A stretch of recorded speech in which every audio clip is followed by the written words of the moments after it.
Alright fellas, so today we have an update to one of my commuters.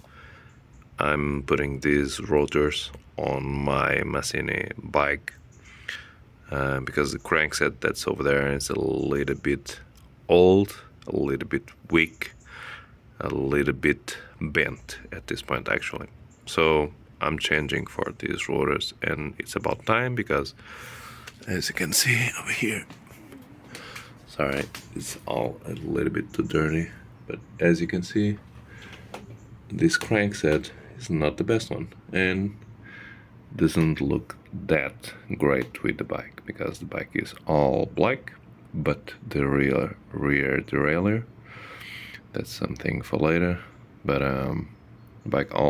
everything on the bike is actually black. So this crankset was messing with my OCD. It's not the best one actually. It is some Chinese crankset I bought a while ago. I used on my Specialized, whatever. It's way too big.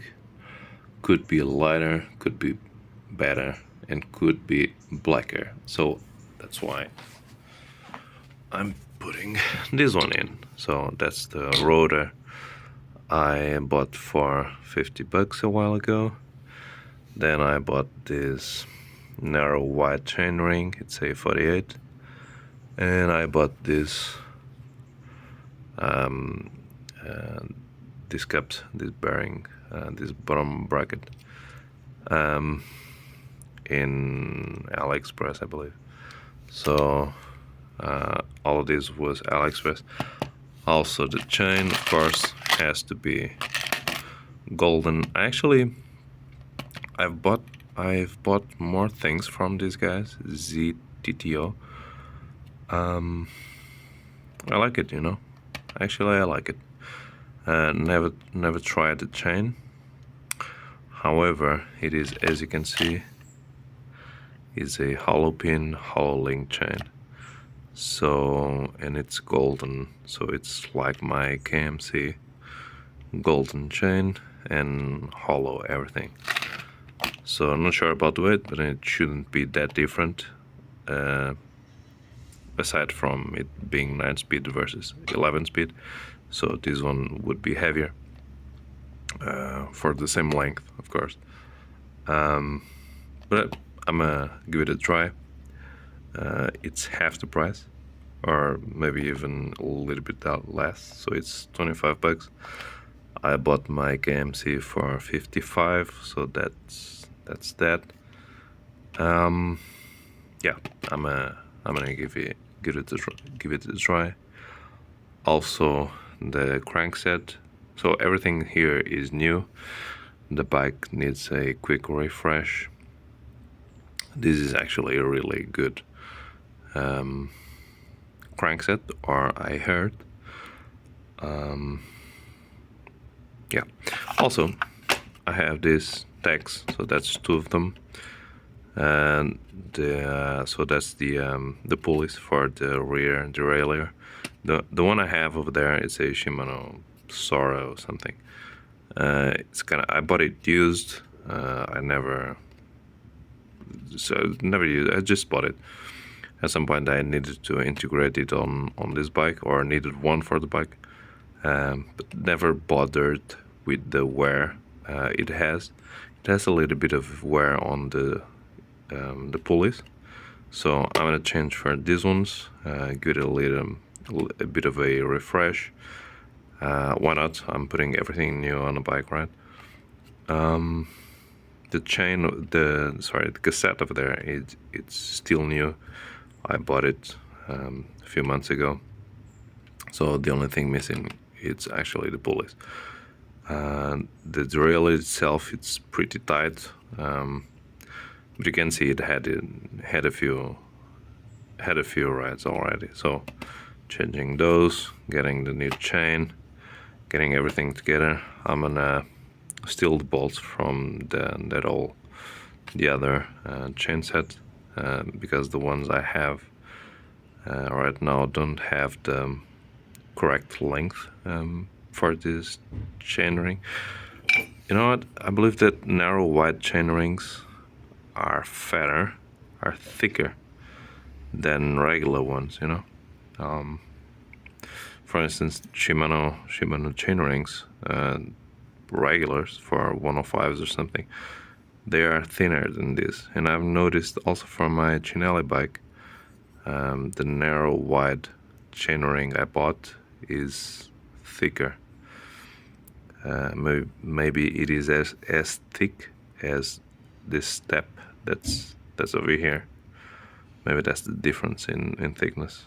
I would say this is normal thickness for a 105 chainring, and then these ones, these narrow wide ones, are this thick. Yeah, actually it makes sense. So how would you have a plate with this thickness, starting for something with this thickness? So you start with that one, and then you trim it down. You mill it down to that one, not the other way around. And then, of course, to get it cheaper, you don't mill the whole thing. You just mill the teeth. So you leave the whole thing with the original thickness, right? Right, maybe that's the thought.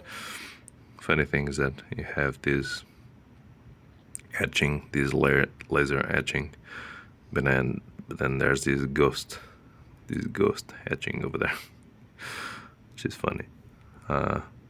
Never mind. It's just for a commuter bike, and this chainring was actually pretty affordable. I don't know, $11, $12. Yeah. Solid piece though. Good stuff. Alright guys, so I'm gonna assemble this and show you the final result. Bye bye. Alright fellas, just finished installing this thing. So there's the rotor crankset. I just noticed that these pedals, which are not the best, I could say, are totally bent on the axle. So this is, I would guess, a mild steel instead of titanium, like they said, and they are fully bent. So when you pedal, it wobbles all over the place. So that's something for me to check later.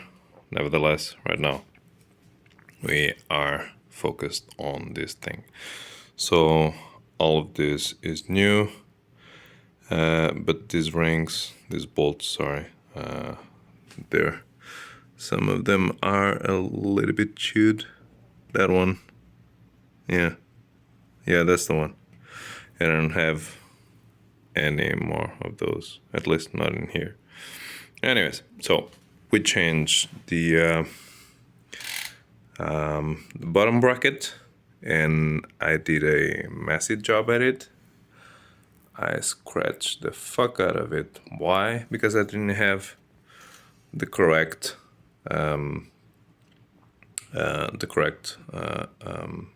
key for it. So I had a Shimano one.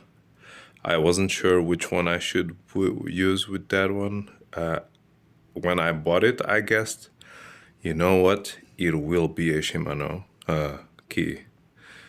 But then I started thinking, well, if these bearings are larger, why would it be a Shimano key? And I came to find out it wasn't. So my thinking was better, or right, for the second time, not the first one. So then I used a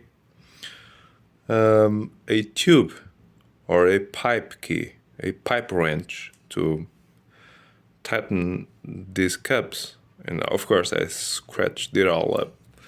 Tried to use a little bit of protection, but still not enough. Anyways, it's there. I don't really give a shit that it's scratched. You can see some more scratches over there. This whole bike is meant to be used and scratched and abused.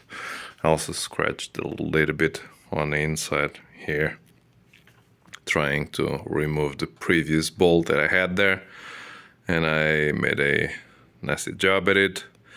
Sometimes I really don't give a shit. Sometimes I'm like, you know what, fuck it. I just want to see things assembled and working, which is the main purpose of this bike. That's why I protected it, trying to prevent future scuffs it may have.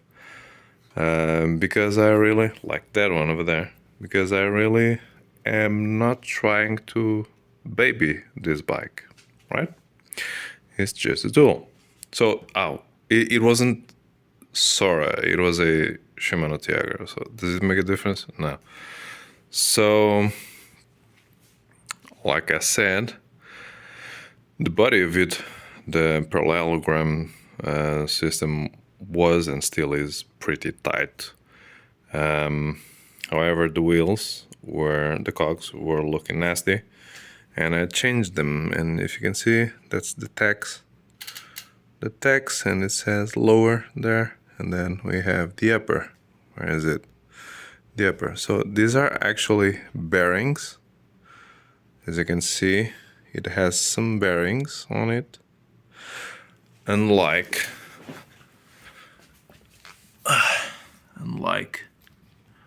the Shimano ones. So these are the ones that come with Shimano.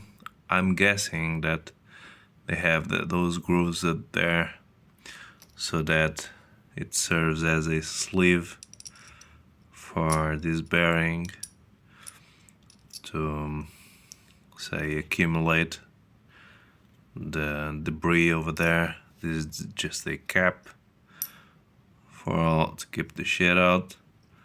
But you know what? It doesn't really work too well because it gets filled in with hairs, human hair, as in long strands of hair. I would say it's a female hair, and they get really tangled on it, and there's no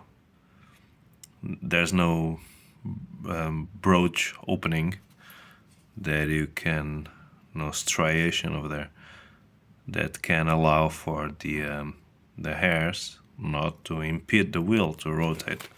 So that's not a great system. On the other hand, bearings do work. So way to go.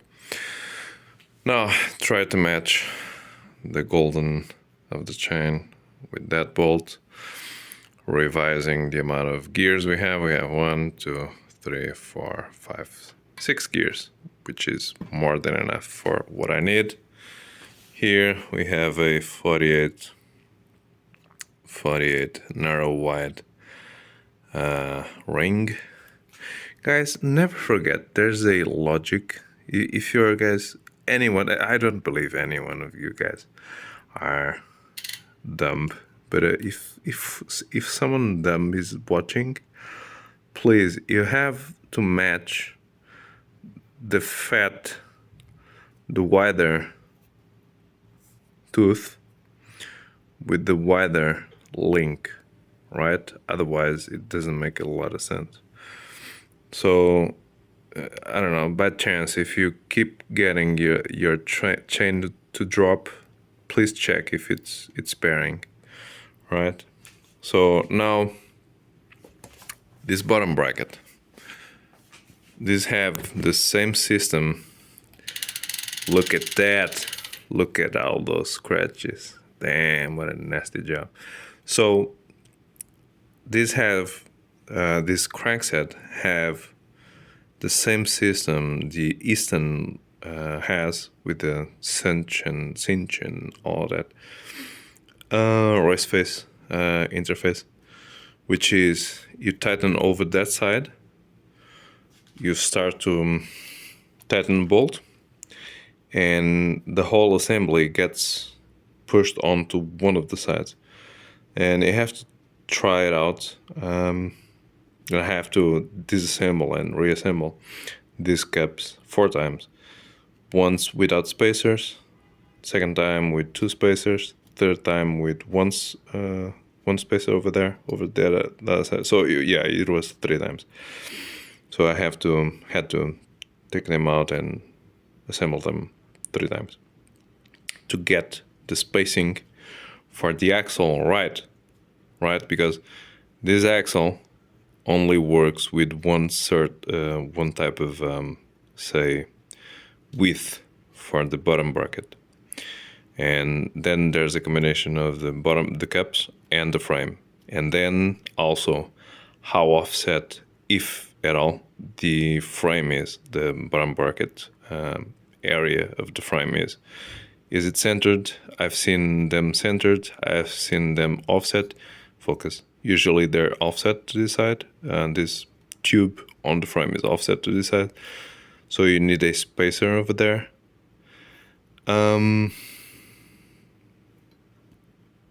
Don't ask me why I had two spaces before. I had one spacer over there and another one over here. I guess that right now, for the same frame, right? I guess that right, this arm, the left arm, compensates for that spacing over there because it just needs one spacer. So you have that over there, that one, and now you have to tighten this ring over here manually. This whole thing, shut up. You have to tighten this whole thing, trying to recenter the whole assembly of the crankset. And I believe that's the thing pushing the whole assembly onto the left side. That's what's compensating for this cap not having any spacer over there, right? Because it was centered before the previous assembly, the Shimano one. Not Shimano, but with the Shimano system. I needed two rings. Now I just need one, but over that side. So why is it centered now? Because I measured the spacing. It's the same one. So I'm guessing that that's your quote-unquote spacer over the rotor assembly. Same thing goes for the Easton cranksets. And on my Chinelli bike, which will stop being a Chinelli, but nevertheless, with the cinch system I have there, with the Eastons, I just have that spacer over there, which is also a chain catcher. And that's the same system. It's 30 millimeters. You have this rotating or this tightening nut over here. So I'm guessing that it is offset actually, but then it's compensated by this nut over here. Who knows? But yeah, always check if your clearance is equal on both sides. It is. I would advise on you measuring this spacing over here and then rotate it. Shut up. Measure it over that side with a, say, caliper, and get your crankset centered. Why over there and not over here if it is closer? Because some of the chainstays on some bikes, those are asymmetric. So some of them go inside, some of them over the other side go under, so that you can have a little bit more clearance for the chain not to hit it, usually on gravel bikes, so that chain set goes lower and then up, so you will never get the same dimension if you try to measure this clearance over here. So in this case I think it's symmetric, but never mind. So I have, well, that's no way of measurement, but I have less than one finger, which then brings me to the question of offset of the rotors. I find it amazing that these rotors were compatible with mountain biking. If you have this clearance over here for a road bike, how would they work, say 10 years ago or something, for a mountain bike? Well, maybe because they had the same spacing, but I still find it amazing, because probably the chainstays at that time were still a little bit thicker, so you wouldn't be able to pass with a sheet of paper over there where they assemble on a mountain bike. amazing. But that's a road bike, so we're fine. I'm just trying to then test this whole thing to see if the AliExpress caps work, if they're any good, if the ZTTO chain breaks, if I crash with my head on the floor. And if I do, I let you guys know. If I don't, I will record some other video some other time. And that's the time I see you guys. So I hope that will be soon. Subscribe, like, and I see you on that video. Bye bye.